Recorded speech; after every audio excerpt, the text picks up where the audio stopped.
రఘునందన్ రావు గారి గురించి మాట్లాడదాం. రఘునందన్ రావు గారు నిన్న మాట్లాడుతూ కొన్ని విషయాలు ఆయన ఇది ప్రభుత్వ కార్యక్రమంలో పార్టిసిపేట్ చేస్తూ ఈ పక్కన పొంగులేటి శ్రీనివాస్ రెడ్డి గారు ఉన్నారు, రెవెన్యూ శాఖ మంత్రి. ఇప్పుడు ఈయన వల్ల ఈయనకు చాలా కొన్ని కోట్ల రూపాయల, కొన్ని వందల కోట్ల రూపాయల లాభం జరిగింది. దాని గురించి మరి కృతజ్ఞతాభావమా లేకపోతే అది ఇచ్చింది కాబట్టి ఇప్పుడు ఇట్లా మాట్లాడాలనా, ఈ అంశాల గురించి ప్రధానంగా డిస్కస్ చేసేటువంటి ప్రయత్నం చేద్దాం. ఫస్ట్ ఆయన ఏమన్నాడో ఒకసారి విన్న తర్వాత ఈయన చేసినటువంటి వ్యవహారం ఏంటిది. రఘునందన్ రావు గారు ఎంపీగా ఉండి ఆయన ఎంపీగా అయినాక ఏ పేద ప్రజలు బాగుపడిండో ఎవరు బాగుపడిరో తెలియదు, కానీ ఈయన మాత్రం అద్భుతంగా పరిపుష్టిగా పుష్టిగా కావలసినంత ఎంత కావాలనో అంత, ఎంత ఎక్కువ కావాలనో అంత సంపాదించుకునేటువంటి వ్యవహారం నడుస్తుందని చెప్పేసి బాగా వార్తలు వస్తూ ఉన్నాయి. ఈ అన్నిటి గురించి కూడా ఒకసారి డిస్కస్ చేద్దాం మిత్రులారా. రైట్, ఫస్ట్ ఈయన ఏమన్నాడో చూద్దాం. సదస్సులు కొత్త చట్టాలు భూభారతి వచ్చింది కాబట్టి ఒక చిన్న అమెండ్మెంట్ ని రాష్ట్ర ప్రభుత్వం భారత ప్రభుత్వం తెచ్చినటువంటి అమెండ్మెంట్ ని దీంట్లో చేర్చినందుకు నేను రెవెన్యూ మంత్రి గారిని ఈ సందర్భంగా అభినందిస్తా ఉన్నాను. ఏమంటున్నారు రఘునందన్ రావు గారు? భూభారతి తెచ్చినందుకు, ఈ భూభారతి తెచ్చినందుకు నేను పేదల భూములను హారతి కర్పూరం లెక్క, హారతి లెక్క లాగించేసిన. కాబట్టి ఈ భూభారతి తెచ్చినందుకు మీకు అందరికీ ధన్యవాదాలు, ప్రభుత్వానికి, పొంగులేటి శ్రీనివాస్ రెడ్డి గారికి, రెవెన్యూ శాఖ మంత్రి శ్రీనివాస్ రెడ్డి గారికి ధన్యవాదాలు అని చెప్పేసి ఆయన చెప్పడం జరిగింది. ఎందుకు అది కూడా చెప్తా నేను. ఒక మాట సార్, ఎత్తేసిన వ్యవసాయం రైతు ఇచ్చిన రాజ్యం బాగుపడదు సార్. మీ పాలనలో అది జరగకుండా గత 10 ఏళ్లలో ధరణి పేరు మీద రైతు కండ్లు ఉన్నాయా కాకులు ఎత్తుకపోయినా? రఘునందన్ రావు గారు ఎద్దేడ్చిన వ్యవసాయం రైతేడ్చిన రాజ్యం బాగుపడదు అని చెప్పేసి మీరు అన్నారు. చాలా అద్భుతమైనటువంటి మాట. నిజంగానే అది వాస్తవం కూడా. ఎద్దేడ్చిన వ్యవసాయం ఎప్పటికీ బాగుపడదు, ముంగల్కోదు. రైతేడ్చినటువంటి రాజ్యం కూడా అది ముంగల్కోదు. ఎందుకంటే రైతు లేకపోతే రాజ్యం లేదు. ఏ రాజ్యానికైనా తిండి కావాలా, తిండి పెట్టేదే రైతు. ఏ వ్యవసాయానికైనా ఎద్దు కావాలా, ఎద్దు లేకపోతే వ్యవసాయం లేదు. మరి మీ కళ్ళు ఉన్నాయా కాకులు ఎత్తుకపోయినాయా, లేకపోతే కళ్ళు ఉన్నాయా కనపడతలేవా, కబోజ్ అయిపోయినా తెలియదు. ఈ రాష్ట్రంలో ఏ నియోజకవర్గానికైనా పోదాం, మీ సొంత నియోజకవర్గానికైనా పోదాం, ఏ మూల నుంచి ఏ మూలకైనా, తూర్పు నుంచి పనవటికైనా, పనవటి నుంచి తూర్పుకైనా, ఇటు ఉత్తరం నుంచి దక్షిణమైనా, దక్షిణం నుంచి ఉత్తరమైనా, ఏ మూల నుంచి ఏ మూలకైనా పోదాం. ఒక హైదరాబాదులో ఉండరు రైతులు కాబట్టి కొంత మారుమూల ప్రాంతాలు, పల్లెటూరులకు పోదాం.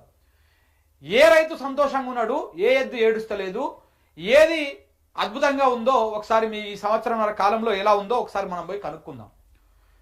ఎద్దేడ్చిన వ్యవసాయం రైతేడ్చిన రాజ్యం బాగుపడదు అని చెప్పేసి మీరు అన్నప్పుడు ఇప్పటిదాకా ఏడుస్తున్నటువంటి ఏడుపులు మీ కళ్ళకు కనపడతలేదా? ఇప్పటిదాకా పడుతున్నటువంటి రైతు గోసలు మీ కళ్ళకు కనపడతలేవా? మీ చెవులకు వినపడతలేవా? చెవిటోళ్ళు అయ్యిర్రా, గుడ్డోళ్ళు అయ్యిర్రా మీరు? ఇప్పుడు అట్లా కాకుండా చూసుకోండి అని చెప్పేసి ఈయన ఎప్పుడో కిందగా కూర్చొని ముసి నవ్వడం పొంగులేటి శ్రీనివాస్ రెడ్డి గారు. తెలంగాణ ప్రజలు చూస్తలేరు, మీరు ఏం చెప్పినా కానీ ఎరిపప్పల లెక్క చూస్తూ ఉంటారని అనుకుంటున్నట్టున్నారు. మీరు చెప్పడం ఒకటి, ఆయన నవ్వడం ఒకటి.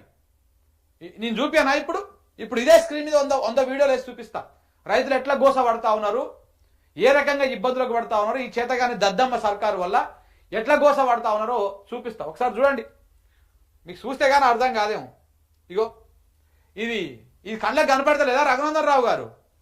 నీకు భూభారతి తెచ్చి పేదల భూములను, అసైన్డ్ భూములను హారతి లెక్క నీకు సమర్పించేయంగానే ఇలా ప్రభుత్వం మీద ఎనలేని ప్రేమ ఉల్కపోస్తా ఉన్నావు కదా. మరి ఇది మీకు కనపడతలేదా? ఇది కనపడతలేదా? రైతులు గోసపడేది ఎన్ని చూపారు ఇట్లా? ఇవాళ పొద్దుగాల లేవక ముందుకే సూర్యాపేట దగ్గర రైతులు వచ్చి రోడ్ల మీద ధర్నా చేసిర్రు. మా ఒడ్లు ఎప్పుడు కొనుగోలు చేస్తారా సౌటల్లారా, ఇంకెప్పుడు కొంటారు అని చెప్పేసి. మరి చేతన అయితే లేదా? అవి కనపడతలేవా? ఈయన నీతులు చెప్తున్నాడు చూడండి. మీ పాలనలో అది జరగకుండా గత 10 ఏళ్లలో ధరణి పేరు మీద రైతులు ఏడిపించి గోసపెట్టి అది గత 10 ఏళ్లలో రైతులని ధరణి పేరు మీద గోస పెట్టి ఏడిపించి ఇది చేసిరంట. రైతులను ఏడిపించిరా, లేకపోతే మీకు కావాల్సిన కార్యక్రమాలు కాలేదు, భూభారతి రాగానే మంచిగా అయిందని అనుకుంటున్నారా? కార్యక్రమాలన్నింటినీ రెక్టిఫై చేయాలని, పార్టీలకు అతీతంగా రైతులని ఆదుకోవాలని ఈ సందర్భంగా నేను మీకు సవినయంగా అప్పీల్ చేస్తూ సెలవు తీసుకుంటున్నాను. జై హింద్, జై భారత్, జై తెలంగాణ. జై అమ్మ. ఇక మాట్లాడండి, ఇంక ఇప్పుడు చెప్తా చూడండి. ఆయన మన ప్రభుత్వానికి పొంగులేటి శ్రీనివాస్ రెడ్డి గారికి ధన్యవాదాలు తెలిపిండు. దేనికోసం తెలిపిండు? భూభారతి తెచ్చినందుకు కృతజ్ఞతలు థ్యాంక్స్ చెప్పాడు అన్నమాట. ఎందుకు థ్యాంక్స్ చెప్పిండు? ఇంతకుముందు గతంలో కేసీఆర్ ఉన్నప్పుడు ధరణి ఉంటుండే. ఈ ధరణి వల్ల ఈయన ఏం చేద్దాం అనుకున్నా వర్కౌట్ కాలే. అసైన్డ్ భూములను పట్టా వేసుకొని అసైన్డ్ భూములను చేసుకుందామంటే వర్కౌట్ కాలే. దాంతో ధరణి మీద విషయం కక్కేటువంటి కార్యక్రమం. ధరణి వల్ల ఏ పేదలకు న్యాయం జరగలేదు అన్నాడు. ఏ పేదలకు న్యాయం జరగలేదు కాదు. ఇప్పుడు చూపిస్తా ఎందుకు ఇంత కృతజ్ఞతతో ఉన్నాడు అంటే గిందుకు అన్నమాట. గిందుకు ఎంత బీజేపీ ఎంపీ రఘునందన్ రావు భారీ భూ స్కామ్ 176 ఎకరాల పేద రైతుల అసైన్డ్ భూములు స్వాహా. సంచలన ఆధారాలు ఈ విధంగా ఇట్లా బయటకు వచ్చినాయి. ఎవరెవరి నుంచి ఎంతెంత కొనుగోలు చేసిండు, అక్రమంగా ఎట్లా పట్టా చేయించుకున్నాడు. మాధవనేని సింధు పేరు మీద ఇంత, మాధవనేని ఇట్లా వీళ్ళ పేర్ల మీదే మంజుల అంట మరి వాళ్ళ ఇంటోళ్ళేమో భార్యనా, సింధు అంటేనే బిడ్డనా, సింధు పేరు మీద భార్య పేరు మీద ఈయన పేరు మీద మంచిగా భూములు పట్టా చేయించుకున్నాడు. ఎంత ఏ ఊర్లో ఇక్కడ మీకు ఈ కాగితాలు ఉంటుంది చూడండి, భూములకు సంబంధించిన భూమి ఆయన కబ్జా చేసినటువంటి భూమి అంటే అక్రమంగా అసైన్డ్ భూములు తీసుకొని ఆ అసైన్డ్ భూములని పట్టా భూములుగా మార్చుకున్నాడు. ధరణిలో ఉంటే సాధ్యం కాకపోతుండే. కాబట్టి ఇప్పుడు అది భూభారతి అయ్యింది. భూభారతి అయినాక పేదోళ్ళ భూములు మొత్తము మింగేసిండు, అమాతం మింగేసిండు. దానికి సంబంధించినటువంటి ఇంకా ఆధారాలు కూడా మీకు చూపిస్తా.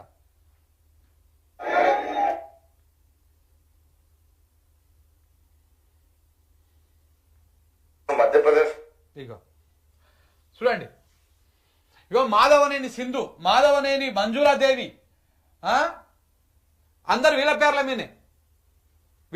మీదే ఇట్లా 176 ఎకరాల భూములను తీసుకొని ఇక్కడ చూడండి ఒకసారి విజువల్స్ కూడా.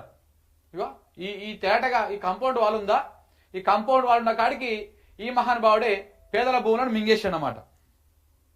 ఈయన దానికి సంబంధించిన పాస్ పుస్తకాలు అన్ని కూడా. దానికి నిర్ధారణ ఏంటంటే ఎవరైతే కేసు వేసిరో ఆ కేసు వేసినటువంటి లాయర్ మాట్లాడుతున్నారు. రిజిస్ట్రేషన్ వెబ్సైట్ లో ఈ రోజుకి కూడా యాజ్ ఆఫ్ టుడే అది 2006లోనే దాన్ని గవర్నమెంట్ ల్యాండ్ కింద చూపించారు. అసైన్మెంట్ జరిగింది 1994 లోనే పట్టా సర్టిఫికేట్ నేను పబ్లిష్ చేయడం జరిగింది. ఆయన మాట్లాడిన తర్వాత పట్టా సర్టిఫికేట్ లో క్లియర్ గా ఉంది 1997 లో. మనకి అసైన్ ల్యాండ్స్ ఏవైనా సరే జియో ఎంఎస్ నంబర్ 1406 ఆఫ్ 1958 వచ్చిన తర్వాత ల్యాండ్లెస్ 4 కేటగిరీలో ఇవ్వబడిన ఎటువంటి ల్యాండ్ కూడా prevention of transfer act 1977 amend చేయకుండా పట్టాగా చేయడానికి వీలు లేదు. ఇది చట్టం. మీరు ఒక బంగారాన్ని దొంగతనం చేసుకొని వచ్చారు, ఓకేనా?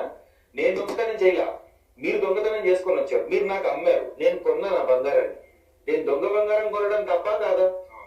మరి అటువంటిప్పుడు ఈయన కొన్నప్పుడు 2023లో దాన్ని పట్టా కింద మార్చేశారు ఆల్రెడీ. ఈయన ఏం చేశాడంటే ఒక ప్రాక్సీని పెట్టుకొని ప్రాక్సీ ద్వారా దాన్ని చేయించి ఈయన కొన్నాడు దాన్ని స్పష్టంగా అర్థమవుతుంది దాంట్లో. లేకపోతే ఏ గవర్నమెంట్ అఫీషియల్ మీకు రెటిఫై చేస్తాడు ఇటువంటి ఎర్రర్స్ ని? ఒకవేళ నిజంగా పట్టా ల్యాండ్ అసైన్మెంట్ ల్యాండ్ గా పడింది అనుకోండి, అటువంటి భూములు కోకొల్లలు కొన్ని లక్షల ఎకరాలు తెలంగాణలో ఉన్నాయి. రైతులు రెవెన్యూ ఆఫీసులు చుట్టూ తిరుగుతున్నారు. ఏ ఒక్క రిప్రజెంటేషన్ కి రెస్పాన్స్ ఇచ్చిన దాఖలాలు లేవు. ఫైల్స్ కింద వేసుకొని కూర్చుంటారు తప్ప వాళ్ళు పని చేయరు. ఎంపీ నుంచో ఎమ్మెల్యే నుంచో ఫోన్లు వెళ్తే తప్ప పనులు జరగవు. మరి అటువంటి దీనికి 176 ఎకరాలు పట్టా కింద ఈయన 80 ఎకరాలు కొన్నా అంటున్నాడు. 4 ఎకరాలు డిస్ప్యూట్ లో ఉందని ఆయనే చెప్పాడు. 76 ఎకరాలు రిజిస్ట్రేషన్ అయిందని చెప్పాడు. ఆ రిజిస్ట్రేషన్ సంబంధించిన ఈసీలు కూడా నా దగ్గర ఉన్నాయి, అన్ని నేను వెరిఫై చేశాను. ఈయన సగం 2023లో కొన్నాడు, సగం 2024లో కొన్నాడు. కానీ ఎలక్షన్ అఫిడవిట్ లో మొత్తం చూపించా దొంగ భూమి కాదు అన్నాడు. మరి ఎలక్షన్ అఫిడవిట్ లో 26 ఎకరాల 25 ఎకరాల 26 గుంటలు ఎంత ఉంది, దానికి వాల్యుయేషన్ వచ్చేసి 52 లక్షలు చూపించాడు. మరి అది ఇక్కడ భాగవతం మొత్తం బయట పడిపోయింది. ఆయన 2023లో కొన్నాడు, 24లో కొన్నాడు. 2023లో గవర్నమెంట్ దిగిపోతున్నది. అప్పుడు బీఆర్ఎస్ సర్కార్ కూడా పూర్తి స్థాయిలో పనిచేయదు, ఎందుకంటే ఎలక్షన్ ఇయర్ వచ్చేస్తుంది కాబట్టి. డిసెంబర్లో ఎలక్షన్, నవంబర్లో ఎలక్షన్ ఉన్నాయి కాబట్టి. సో కాబట్టి 2023లో కొంత కొన్నాడు, 2024లో కొంత కొన్నాడు. ఈయన ఎలక్షన్ అఫిడవిట్ లో మొత్తం చూపించిన అన్నాడు, కానీ అసలు ఈ భూమే చూపించలేదు. వాస్తవానికి కూడా లీగల్ గా పర్ఫెక్ట్ గా ఫైట్ చేస్తే ఈయన ఎంపీ పదవి కూడా ఊసిపోతుంది. ఎంపీ పదవి కూడా ఊసిపోయేటువంటి అవకాశం ఉంది కోర్టులో దీని మీద ఫైట్ చేస్తే. సో ఇట్లా పేదల భూములు మింగేసి ఇక ఇప్పుడు ప్రభుత్వాన్ని ఒకటే పొగుడుతా ఉన్నాడు. ఎందుకంటే ఈ భూభారతి తెచ్చినందుకు చాలా అద్భుతంగా జరుగుతూ ఉంది. ఇది పేదలకు చాలా మంచి చేస్తా ఉన్నది.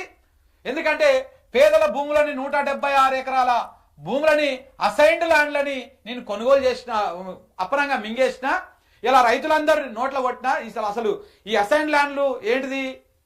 భూమి లేనటువంటి పేద ప్రజలకు ఇచ్చేటువంటి వ్యవహారం అది వాళ్ళకు అమ్మడం కానీ కొనడం కానీ అధికారం ఉండదు. అది అమ్మినా తప్పే, కొన్నా తప్పే.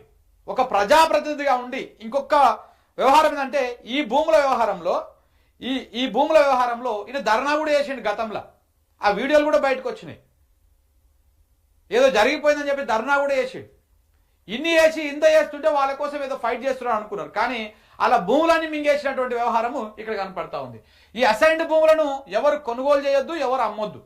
పేద ప్రజలు చేసుకోవాలి, బతకాలి, తినాలి, బతకాలల్లా. దాని మీద వచ్చేటువంటి అది తీసుకోవాలి.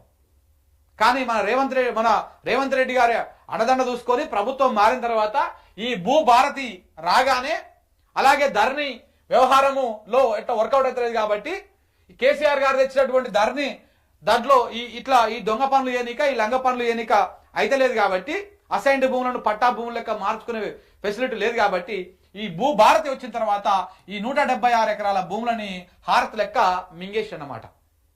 ఇది జరిగినటువంటి వ్యవహారం. అందుకనే రఘునందన్ రావు గారు ఇలా ఎనలేని కృతజ్ఞతాభావంతో ఉన్నాడు. మనం అప్పుడప్పుడు మనకు అనిపిస్తుండే హైడ్రా మీద లోకమంతా వ్యతిరేకిస్తుంది. బీజేపీలో ఉన్నటువంటి మహేశ్వర్ రెడ్డి, ఏలేటి మహేశ్వర్ రెడ్డి వ్యతిరేకిస్తాడు, ఈటల రాజేందరు వ్యతిరేకిస్తాడు, అలాగే ఆఖరికి బండి సంజయ్ కూడా వ్యతిరేకిస్తాడు.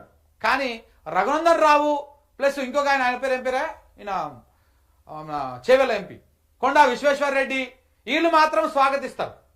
కొండా విశ్వేశ్వర రెడ్డి ఫక్తు రేవంత్ రెడ్డి మనిషి, దాంట్లో ఎలాంటి డౌట్ లేదు. ఇక ఈయన గురించి తెలిసేనా రఘునందన్ రావు గురించి? ఏకంగా నాగార్జున కన్వెన్షన్ హాల్ని హైడ్రా పోయి కూలగొట్టింది.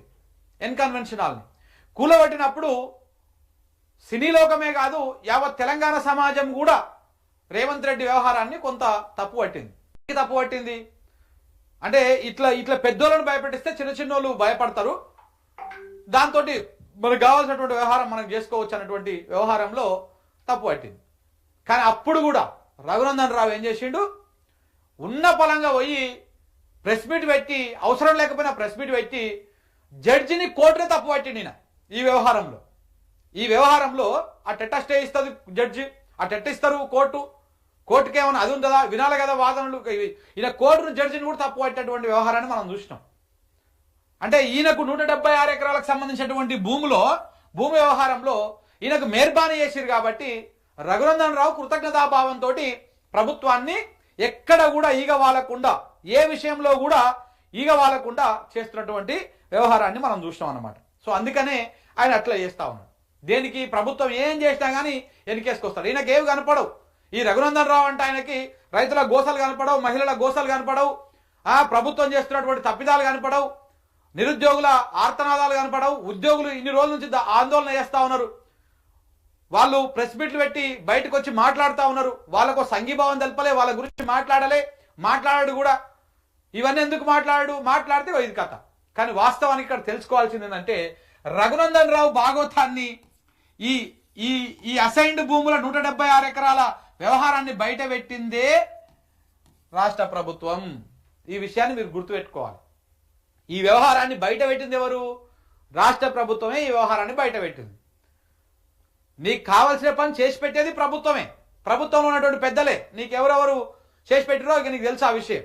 ఇలా ఈ వ్యవహారాన్ని బయటకు పొక్కకుండా ఉన్నటువంటి వ్యవహారాన్ని, లోపలటువంటి వ్యవహారాన్ని బయటకి ఇచ్చి లీకులు ఇచ్చి నీకు లాకేసింది కూడా ఇదే ప్రభుత్వము. ఇదే ప్రభుత్వంలో ఉన్నటువంటి పెద్దలు. కొంతమంది బీజేపీలో నువ్వు ఎవరికైతే అడ్డుగా ఉన్నావో వాళ్ళు కూడా చేతులు కలిపేసి ఇద్దరు కలిసి మంచిగా కానిచ్చేసారు పని. ఇక ఇప్పుడు ఒక్క దెబ్బకు 2 పిట్టలు. అటు ఇన్ని రోజులు కావాల్సినంత సపోర్ట్ వచ్చింది నీ నుంచి, ఇప్పుడు నీతో పెద్దగా పని లేదు, ఎట్లా బయటకు వస్తున్నది కాబట్టి ప్రభుత్వమే క్లియర్గా ఎవరెవరికి ఎంతెంత పట్టా చేసిరో, ఏ రకంగా ఇచ్చిరో, ఈసీలు బీసీలు అవన్నీ ఎట్లా వస్తాయి? ప్రభుత్వ సహకారం లేకుండా జీవోలు ఎట్లా వస్తాయి? ప్రభుత్వ సహకారం లేకుండా లోపల వ్యవహారం జరగకుండా ఇవన్నీ బయటకు ఎట్లా వస్తాయి? ఇవాళ అయిపోయింది కాబట్టి చేసింది అనమాట. రఘునందన్ రావు మధ్యలో అటు కాకుండా మధ్యలో పడిపోయింది ఇప్పుడు. సో కాబట్టి ఈ వ్యవహారంలో ఈ వ్యవహారంలో దీని మీద పూర్తి స్థాయిలో దర్యాప్తు జరగాలి. ఆ 176 ఎకరాల భూములకు సంబంధించినటువంటి పేదలకు మళ్ళీ ఆ భూములు తిరిగిచ్చేంత వరకు ఫైట్ చేయాలి. అసలు టెట్ట పట్టా చేసిరు, అసైన్డ్ భూములని ఏ రకంగా పట్టా చేసిర్రు, ఎట్లా పట్టా చేసిర్రు? 23లో 80 ఎకరాలు కొన్నా అని చెప్తున్నాడు అంట ఆయననే డైరెక్ట్ గా. ఒక 4 ఎకరాలు డిస్ప్యూట్ లో ఉంది అని చెప్పిండంట. అలాగనే మిగతా 80 ఎకరాల భూములు ఎక్కడికెళ్ళి వచ్చినాయి, అదెందుకు కబ్జా పెట్టాల్సి వచ్చింది, అది ఎందుకు సాగు చేయాల్సి వచ్చింది? ఈ అన్నిటి వ్యవహారంలో కూడా పూర్తి స్థాయిలో దర్యాప్తు చేయాల్సినటువంటి అవసరం ఉంది. సిట్టింగ్ జడ్జితోటో లేకపోతే నేను చెప్తాను కదా అంటే పొద్దుగాలు లేస్తే మేము సిబిఐ ఈడీ ఇవన్నీ కూడా పత్తిత్వం అని చెప్తాను. అదే సిబిఐతో ఎంక్వైరీ చేపియాలి. అఫిడవిట్లో చెప్పినటువంటి తప్పుడు లెక్కలను బయటకు చూపియాలి, సమాజానికి చూపియాలి. ఇలా ఆ న్యాయవాది కొట్లాడుతున్న దాని ప్రకారం ఆ ప్రజలు ఎవరైతే భూములు కోల్పోయినటువంటి ప్రజలు ఉన్నారో వాళ్ళకి ఆ భూములు రావాలి, వాళ్ళకు న్యాయం జరగాలి. ఇది జరగాలి. అందుకని ఇవన్నీ బయటకు రాకుండా ఇంకా ఇట్లా ప్రభుత్వాన్ని గింత కూడా ఈగ వాలకుండా జోకేటువంటి కార్యక్రమాన్ని చేస్తా ఉన్నాడు.